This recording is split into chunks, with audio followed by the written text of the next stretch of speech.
La plupart des familles du département sont concernées par cette augmentation. Je donnerai un seul exemple.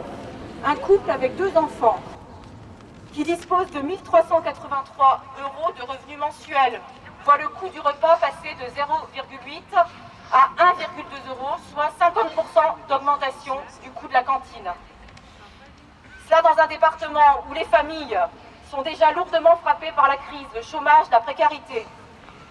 Dans un département où, comme dans tout le pays, les travailleurs sont confrontés à la politique du gouvernement Hollande-Ayrault, qui, aux heures de l'Union européenne, remet en cause le code du travail, la sécurité sociale, qui permet l'augmentation des tarifs dans tous les secteurs, l'augmentation des tarifs du gaz, de l'électricité, l'augmentation du coût des transports, la RATP, la SNCF.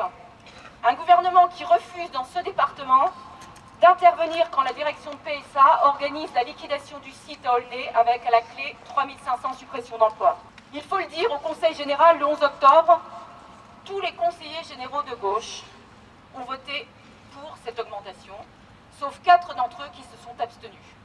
Et quelques jours plus tôt, lors du Conseil départemental de l'éducation nationale, il faut dire aussi que toutes les organisations syndicales ainsi que la FCPE ont voté contre l'augmentation des tarifs de cantine. Ça veut dire que des élèves qui n'avaient pour certains qu'un repas chaud par jour, parce que la réalité c'est celle-ci, ils n'auront plus rien. Moi je suis mère de famille, je suis déléguée de parents d'élèves au collège Maurice Thorez d'Estaing. Je suis concernée aussi par la mesure des cantines. J'ai été aussi à la réunion en conseil général d'information le 17 novembre où M. Hanotin a dit que ce que le POI faisait devant c'était du mensonge. Et à la fin de la réunion, j'ai pris la parole, je lui ai dit que j'étais personnellement touchée par cette mesure. Donc bon nombre de parents d'élèves et la FCPE se sont un petit peu mis en colère.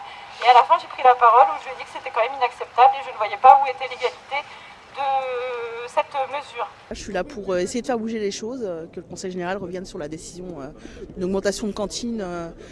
J'ai une amie qui a eu une augmentation pour 2 enfants par trimestre de 140 €. Donc qu'est-ce qu'ils vont faire, nos gamins? Ils vont rester dans la rue, manger des sandwichs. J'indique qu'aujourd'hui, nous avons recueilli plus de 3700 signatures dans le département contre l'augmentation des tarifs de cantine. Et dans le même temps, à l'initiative des comités locaux du POI, des délégations ont été organisées auprès des conseillers généraux pour leur demander de s'expliquer sur leur vote. Alors que les parents expliquent qu'ils vont devoir retirer leurs enfants de la cantine, alors que les enseignants nous expliquent que dans beaucoup de collèges, les budgets sont désormais calculés en 2013 sur la base d'une baisse de la fréquentation des cantines liée à cette augmentation des coûts. Que nous répondent les conseillers généraux qui nous ont reçus? Il n'y a pas eu d'augmentation depuis 6 ans, il est normal que cette augmentation ait lieu aujourd'hui. Ou encore que finalement, ce n'est pas si grave parce que l'augmentation prévue initialement devait aller jusqu'à 5 € et que finalement, c'est 4 € qui ont été retenus. On nous dit aussi, mais oui, il y a un problème, l'État étrangle les collectivités territoriales. C'est vrai, il faut exiger de l'État qu'il rembourse sa dette, mais il y a un préalable. C'est que toutes les mesures prises dans le département soient annulées par le Conseil général. Et ça commence par l'annulation de l'augmentation des tarifs de cantine.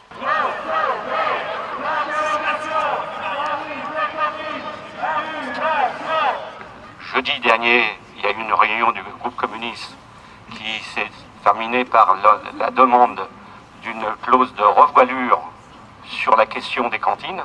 Donc sur cette question, j'ai été amené à réviser ma position et à clarifier en disant c'est l'annulation qui est la bonne position. Et je pense que le fait qu'ils acceptent de nous recevoir mercredi à 16 h est, le résultat de la campagne que nous avons engagée depuis maintenant plusieurs mois. Annulation de l'augmentation des tarifs de cantine!